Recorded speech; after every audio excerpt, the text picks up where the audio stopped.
He was flanked by a cow and a pig while he brandished a fistful of carrots. And Laura smiled, her blue eyes sparkling with joy, because she would be working with farmers just like him to keep the nation's stomachs filled. Laura left the station, her long legs carrying her along the avenue that led to the village. She loosened her coat as the welcome spring sunshine broke through a gap in the clouds. Cottages peered out between the old oaks and sycamores, and eventually the lane widened and Laura found herself in the village's main street. There was a row of shops, a post office, a pub, an ancient church and a tea room.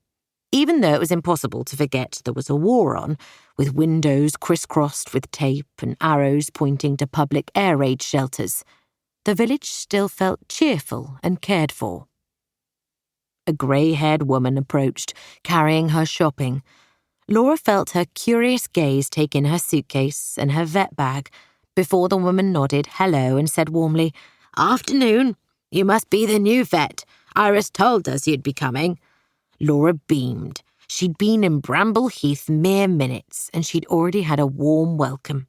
Mrs. Pearson, her landlady, Iris, had evidently spread the news about her imminent arrival. "Yes, that's me," Laura replied.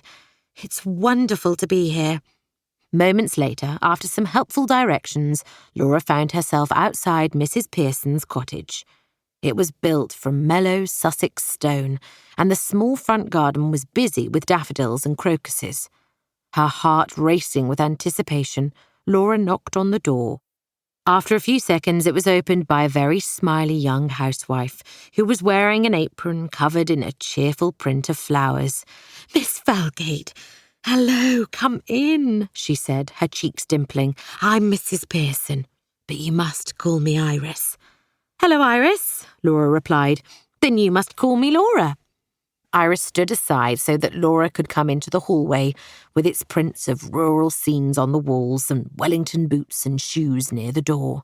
"You must be exhausted after your journey," Iris said, going to open the door that led off the hallway.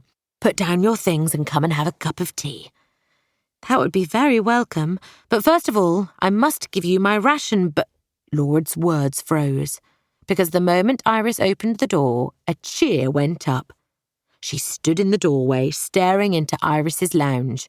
It was crammed with people she had never met before, but every one of them, from the little blonde girl who looked like a cherub to the policeman in his uniform, were all smiling broadly at her. "Gosh," Laura said awkwardly, "this is a surprise." "When I told them that the new vet was going to be my lodger, news went round the village like wildfire," Iris explained, bringing Laura into the room, "and they all wanted to come and meet you." Laura was overwhelmed by their show of welcome. Iris bustled her around the room, introducing her to Annie, the nurse, and her father Henry, the local policeman, Betty from the post office, and so many other people that Laura's mind spun. They were all full of smiles, and after her long, tiring journey, it was a tonic to be surrounded by so much kindness. Laura had never dreamed of such a warm, friendly welcome. Even with all the challenges that doubtless lay ahead, doing such a difficult job during wartime, she knew that it would be so much easier in a village full of people who had welcomed her like a long-lost friend. Chapter 1. Spring, 1942. The telephone was already ringing as Laura stepped through the front door of the veterinary practice. The sound echoed harshly off the tiles in the hallway as she hurried to answer it. But Charles Morgan strode out of his living room, the telegraph under his arm, and got there first. Laura's employer was never a particularly welcoming figure, but faced with a ringing telephone, he was more glaring than ever. Morgan snatched up the receiver of the Bakelite telephone, his eyebrow arched at Laura. She wasn't late, but he seemed annoyed with her already, and the day had barely started. "Bramble Heath Veterinary Surgery, Morgan speaking," he snapped. It was his practice, but he seemed to resent lifting so much as a single finger. Laura took off her raincoat and hung it on the antique wooden coat stand.